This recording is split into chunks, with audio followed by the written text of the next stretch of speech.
When I bought my first electric vehicle, I figured charging at home would be as easy as plugging in my phone. Well, technically it is, but after waiting nearly 2 days for a full charge, I realized there's a bit more to it. That's when I started digging into the real cost of installing an EV charging station at home. Let's clear up the confusion, because trust me, the numbers are all over the place. Some folks told me it'd be a few $100, others said it could run into the thousands. So I called electricians, compared setups, and even looked at public and commercial charging options. Here's what I found, and what I wish I'd known from the start. First off, there's no one-size-fits-all price. The cost depends on your charger type, level 1, level 2, level 3, plus your home's electrical panel, the distance from the panel to your parking spot, and local permit fees.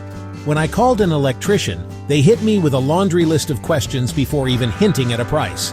And when the bill came, suddenly it all made sense. Most EV owners like me go for a level 2 charger.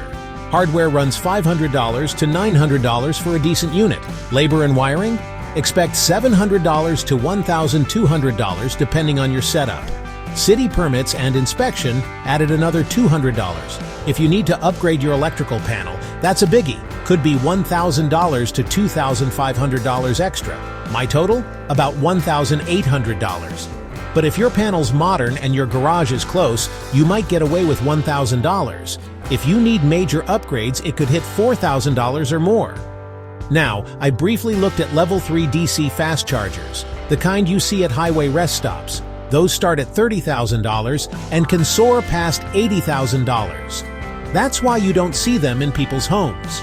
So, the simple answer, to install a level 2 charger at home, budget between $1,200 and $3,000. The hardware is $400 to $1,200, installation and permits add $800 to $2,000, and if you need a new 240 volts outlet, tack on another $300 to $800. One mistake I almost made, ignoring my electrical panel.